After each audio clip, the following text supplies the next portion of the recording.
Fair use. Grief One Day at a Time. 365 Meditations to Help You Heal After Loss by Alan D. Wolfett, PhD. December 9th. She was no longer wrestling with the grief, but could sit down with it as a lasting companion and make it a sharer in her thoughts. A quote from George Eliot. Our grief will soften, but it will be with us forever. Since it is now a permanent part of our lives, we have a choice. We can consider it an enemy or a friend. Treating our grief as an enemy means disliking it, wrestling with it, and avoiding it. Treating it as a friend means welcoming it, paying attention to it, and holding it close. When we sit with our grief as a lasting companion, we surrender to the truth that, like its twin, love, grief teaches us what is important and, if we allow it to, always offers wise counsel. Far from an enemy, grief is a BFF. Who'd have thought? The meditation reads, My grief is a lasting and trusted companion.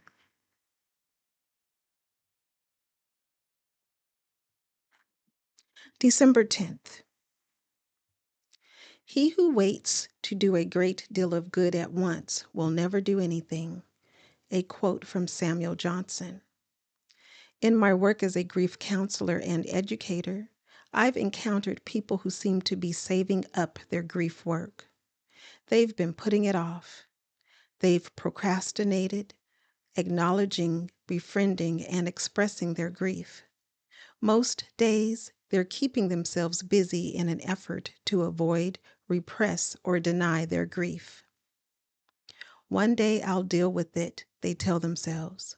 The trouble is, of course, that day never comes. Besides, one big mourning day could never be nearly enough. Mourning is a daily, incremental practice that slowly and over time moves us toward healing. It simply can't be done all at once. The grief we feel inside is different each day, and it's that day's unique grief that needs to be expressed. The meditation reads, like the internal experience of grief, the external expression that is mourning is a daily practice. It's a way of life. December 11th. Make the most of your regrets. Never smother sorrow, but tend and cherish it till it comes to have a separate and integral interest. To regret deeply is to live afresh. A quote from Henry David Thoreau. Just as we are tending and cherishing our grief in general, we can choose to tend and cherish any regrets that may be a part of our grief. Cherishing regrets seems like a paradox, right? Yet I think Thoreau is profoundly correct. Devoting the time and energy to feel and explore our regrets, welcoming them as dear friends instead of shunning them as enemies, allows us to better understand what we really care about. The deeper a regret, the more important the value it is tethered to. To regret deeply is to be given the chance to learn and grow. It is to be graced with the opportunity to live afresh. The meditation reads, I welcome my regrets as dear friends because they have essential lessons to teach me. December 12th. Sometimes we get through adversity only by imagining what the world might be like if our dreams should ever come true. A quote from Arthur Golden.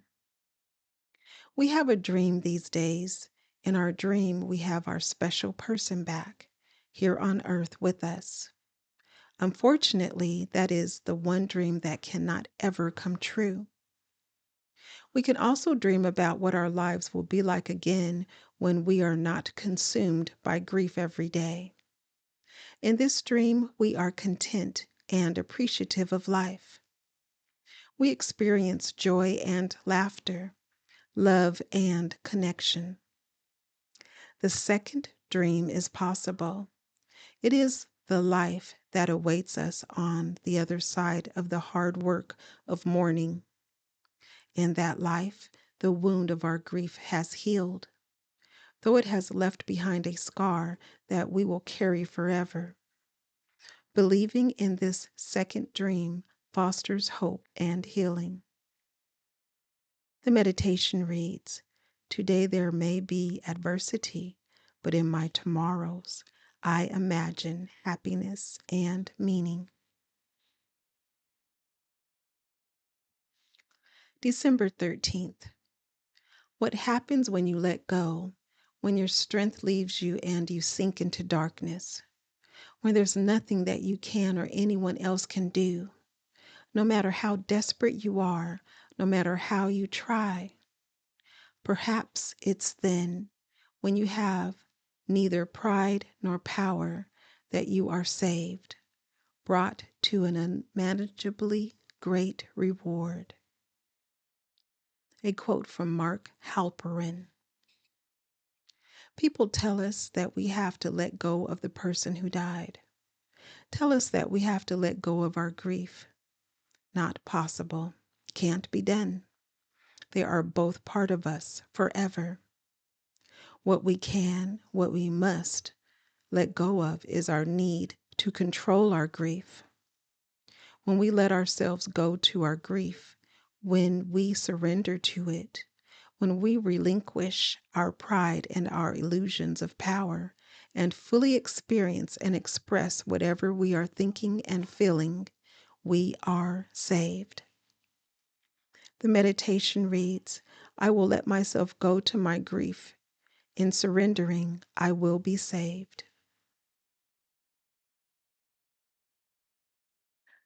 December 14th. The idea is to find some bit of holiness in everything: food, sex, earning and spending money, having children, conversations with friends. Everything can be seen as a miracle, as a part of God's plan. When we can truly see this, we nourish our souls. A quote from Rabbi Harold S. Kushner. If we look, if we really look, what bits of holiness could we find today? I glance around me at this very moment and I see the lovely branches of the evergreen trees outside my window. I see the photos of my family.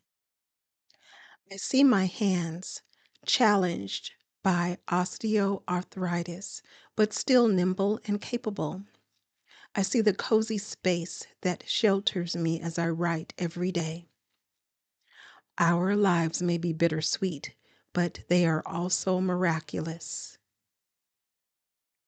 The meditation reads, "I will look for bits of holiness today, and when I spot them, I will say a silent word of gratitude."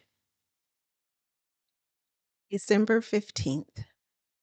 I have lived with you and loved you, and now you are gone, gone where I cannot follow, until I have finished all my days.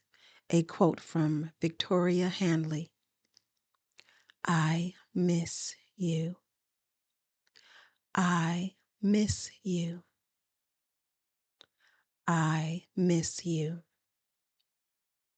I cannot follow you, and you cannot return to me. Our separation is excruciating.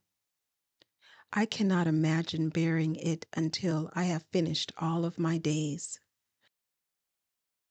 But know this: when I have finished all of my days, It is my most sacred intention to find you again. The meditation reads, I will miss you until I have finished all my days.